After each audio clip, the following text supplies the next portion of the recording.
Gary was very excited and very honored to get this award. And I was very excited for him too. And I did think that it was time. He had been an ambassador and been in the chamber for a long time, and I thought it was very well deserved. Gary and I have been married for 48 years. We have 3 children and 2 grandchildren. Gary's been retired about 6 years now, but it's still the same old Gary. He's been involved since we got married. He was involved with Boy Scouts. He called bingo at church. Now he's in SIRS. He plays bocce ball. He, of course, is an ambassador, and that's just him. Being named Ambassador of the Year is a very big honor for me. I've been in it a long time, and my peers, I've worked with them all this time, and for them to put me up for this is a great honor.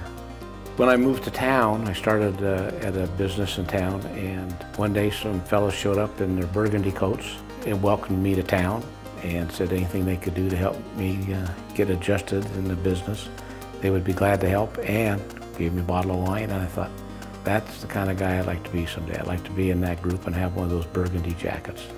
I always wanted to own a Western store, saddle shop, clothing store, and the fellow wanted a partner to buy into the business and eventually own it.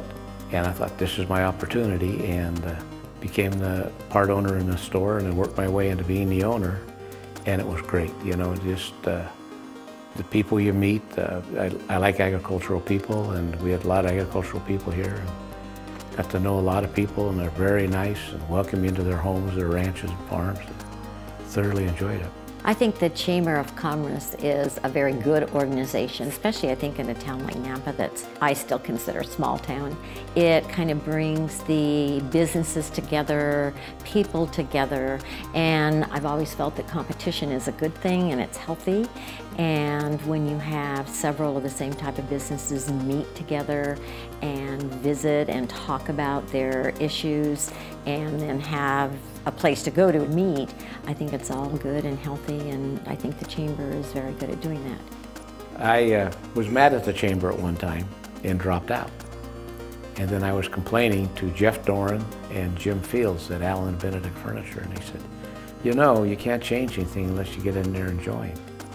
So I said, well, I do. So I joined and got in the retail committee and became the chairman of that. And then you had to be invited to be an ambassador. And I'll never forget 2 of my favorite people, Jim Roberts and Phyllis Leachman. They said, we'd like to invite you to be an ambassador. I said, oh, you gotta be kidding me. I said, I always wanted to be one. So I would really like to thank Phyllis and Jim Roberts for inviting me into the ambassadors, and the peers of the ambassadors that voted me in. And that was a great honor, but this is really an honor, and I want to thank all my peers for inviting me to be Ambassador of the Year.